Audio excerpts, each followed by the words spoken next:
ഈ പ്രതികളെ രക്ഷപ്പെടുത്താൻ ശ്രമം നടത്തിയത് CPM-ഉം സർക്കാരും മുഖ്യമന്ത്രി പിണറായി വിജയനും കൂടിയാണ്. കൊല്ലുന്നവരാരാണെന്ന് തീരുമാനിച്ചത് CPM-ആണ്. എങ്ങനെ കൊല്ലണം എന്ന് തീരുമാനിച്ചത് CPM-ആണ്.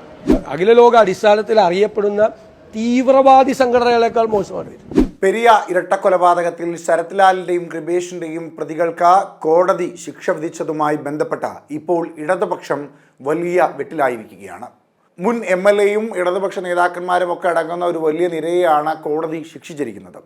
ഈ സാഹചര്യത്തിൽ തീവ്രവാദ സംഘടനകളെക്കാൾ ക്രൂരമായി മനുഷ്യരെ കൊല്ലുന്ന ഒരു സ്വഭാവം ഇടതുപക്ഷത്തിന് ഉണ്ട് എന്നും, കൂടാതെ നിലവിൽ ശിക്ഷയ്ക്ക് വിധിക്കപ്പെട്ട പ്രതികളെ രക്ഷിക്കുവാൻ വേണ്ടി ഖജനാവിൽ നിന്ന് മുടക്കിയിട്ടുള്ള 1 കോടിയോളം രൂപ ഖജനാവിലേക്ക് ഇടതുപക്ഷം തിരിച്ചടയ്ക്കണമെന്ന് അടക്കമുള്ള രൂക്ഷമായ ആരോപണമാണ് പ്രതിപക്ഷ നേതാവ് VD സതീശൻ ഇന്നലെ മാധ്യമങ്ങളിലൂടെ തുറന്നടിച്ചത്. അദ്ദേഹത്തിന്റെ വാക്കുകൾ കേൾക്കാം. പെരിയ ഇരട്ടക്കൊല കേസിലെ 14 പ്രതികൾ കുറ്റക്കാരാണ് എന്നുള്ള CBI കോടതിയുടെ വിധി ആശ്വാസം പകരുന്നതും നീതിന്യായ വ്യവസ്ഥയിൽ ആളുകൾക്കുള്ള വിശ്വാസം വർദ്ധിപ്പിക്കുന്നതുമാണ്.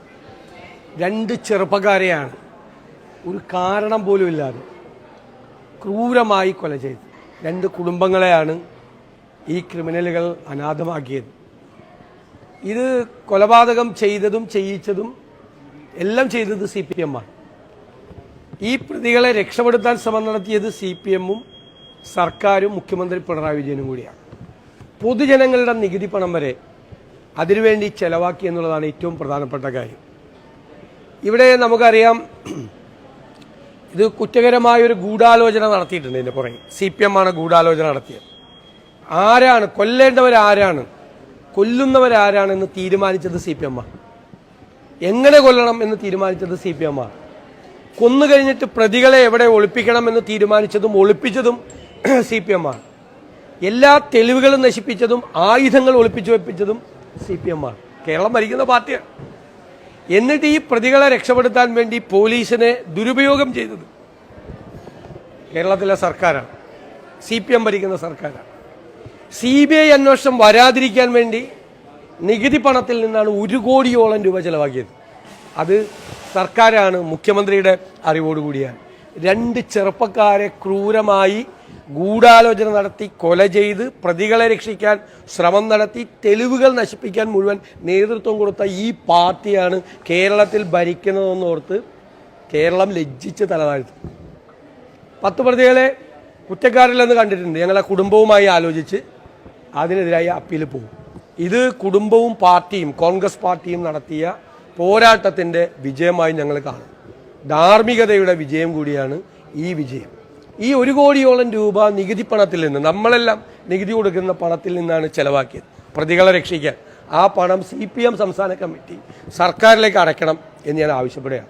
CPM സംസ്ഥാന കമ്മിറ്റി മാത്രമല്ല, ഇത്തരം കാര്യങ്ങൾ, ഒരു ക്രൂരമായ ഇരട്ടക്കൊലപാതകം നടന്നിട്ടും ഇത്തരം സംഭവങ്ങൾ സർക്കാരിൻ്റെയും പാർട്ടിയുടെയും ഭാഗത്തു നിന്ന് നടത്തിയതിന് കേരളത്തിലെ ജനങ്ങളോടും ആ കുടുംബത്തോടും മുഖ്യമന്ത്രിയും പാർട്ടി സെക്രട്ടറിയും ക്ഷമാപണം നടത്തണം എന്നും ഞാൻ ആവശ്യപ്പെടുകയാണ്. കാരണം ഇതിനി തുടരാൻ പാടില്ല. ഇത് നമ്മുടെ കേരളമാണ്. ഈ നമ്മുടെ കേരളത്തിൽ ഇത്തരം കാര്യങ്ങൾ ആവർത്തിക്കപ്പെടാൻ പാടില്ല.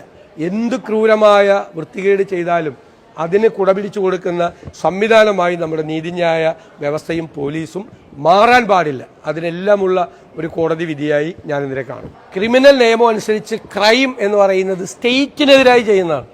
സ്റ്റേറ്റിനെതിരായി ചെയ്യുന്ന കുറ്റകൃത്യമാണ്, സംസ്ഥാനത്തിനെതിരെ. അതുകൊണ്ടാണല്ലോ നമ്മൾ സിവിൽ കേസ് നമ്മൾ കൊടുത്താൽ നമ്മളാണ് വാദിക്കേണ്ടത്, അല്ലേ? ക്രിമിനൽ കേസിൽ ആരാണ് വാദി? ഇരകളാക്കപ്പെടും. ഇപ്പോൾ കൊല ചെയ്തവരുടെ കുടുംബാംഗങ്ങളാണോ വാദി? അല്ല. ആരാ? സ്റ്റേറ്റ് ഓഫ് കേരളയാണ് വാദി. State of Kerala. കൊല ചെയ്യപ്പെട്ടവർക്ക്, അതായത് ഏത് ക്രൈമും ഒരു സ്റ്റേറ്റിനെതിരായിട്ടാണ് ചെയ്യുന്നത് എന്നാണ് കണക്കാക്കുന്നത്. അതുകൊണ്ടാണ് ക്രിമിനൽ കേസുകളിൽ സ്റ്റേറ്റ് ഓഫ് കേരള വാദിക്കുന്നത്. നമ്മുടെ സിവിൽ കേസിൽ സ്റ്റേറ്റ് ഓഫ് കേരള വാദിക്കാൻ പറ്റുമോ? നിങ്ങളുടെ സ്വത്ത് തർക്കം ഉണ്ടായാൽ, അതിർത്തി തർക്കം ഉണ്ടായാൽ വാദിക്കാം. ഇത് ക്രൈമാണ്. ക്രൈം സ്റ്റേറ്റിനെതിരായിട്ടുള്ള ക്രൈമാണ്. ആ സ്റ്റേറ്റിനെതിരായിട്ടുള്ള ക്രൈമിൽ കുറ്റവാളികൾ ശിക്ഷിക്കപ്പെടുമ്പോൾ സന്തോഷിക്കേണ്ടവരല്ലേ?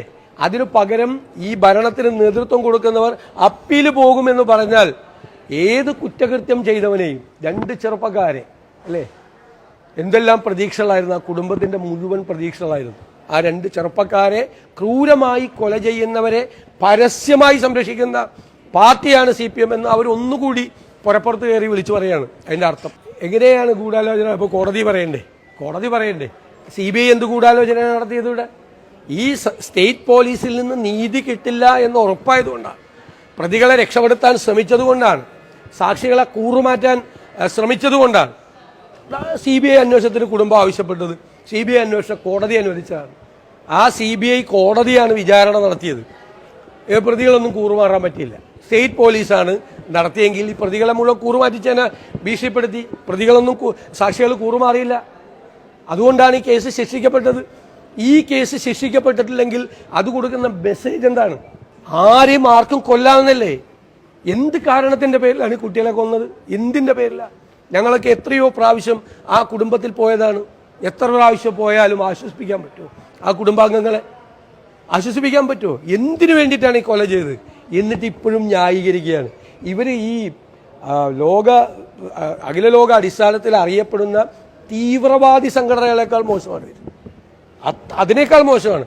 അവർ ഒറ്റ വെട്ടുവെട്ടിയാണ് കൊല്ലുന്നത്, അല്ലെങ്കിൽ ഒരു വെടികൊണ്ടാണ് അവർ കൊല്ലുന്നത്. തീവ്രവാദി സംഘടന ഇവർ ഇതുപോലെ പ്ലാൻ ചെയ്ത് ആസൂത്രണം ചെയ്ത് വികൃതമായി കൊല്ലണം. എങ്ങനെ കൊല്ലണം എന്ന് പറയാണ് ചന്ദ്രശേഖർ കൊന്നതുപോലെ. മുഖം വികൃതമാക്കണം. അവന്റെ മുഖം കണ്ടാൽ അവന്റെ കുടുംബാംഗങ്ങൾ, ഭാര്യയും മകനും തിരിച്ചറിയരുത് എന്നാണ് പാർട്ടി നേതൃത്വം നിർദ്ദേശം കൊടുത്ത് കൊല്ലിക്കുന്നത്. ഭീകര സംഘടനകൾ പോലും ലോകത്ത് അങ്ങനെ കൊല്ലിക്കില്ല. അവർ ഒരു വെടികൊണ്ടോ ഒരു വെട്ടുകൊണ്ടാണ് കൊല്ലുന്നത്. ഇത് ക്രൂരമായ കൊലപാതകമാണ്. ഈ സംസ്ഥാനത്തിന് അപമാനകരമായ കാര്യം. നമുക്ക് നോക്കാം ആരൊക്കെയാണ് വീണ്ടും. ഞങ്ങളത് വിടില്ല. ഞങ്ങൾ ആ കുടുംബത്തോടൊപ്പം ഉണ്ടാവും. അന്ന് ഞങ്ങൾ വാക്കുകൊടുത്താണ് ആ കുടുംബത്തിന് ഞങ്ങളെ കൂടെ ഉണ്ടാവും. ഞങ്ങൾ ഇപ്പോഴും കൂടെയുണ്ട്, അവസാനം വരെ കൂടെ ഉണ്ടാവും. നീതി വാങ്ങിച്ചു കൊടുക്കുന്നത് ഉറപ്പായിട്ട് അവരുമായിട്ട് ആലോചിച്ച് അതിനു വേണ്ടിയിട്ടുള്ള അപ്പീൽ പോകാനുള്ള എല്ലാ നിയമപരമായ സഹായങ്ങളും പാർട്ടി ഞങ്ങൾ ചെയ്യും.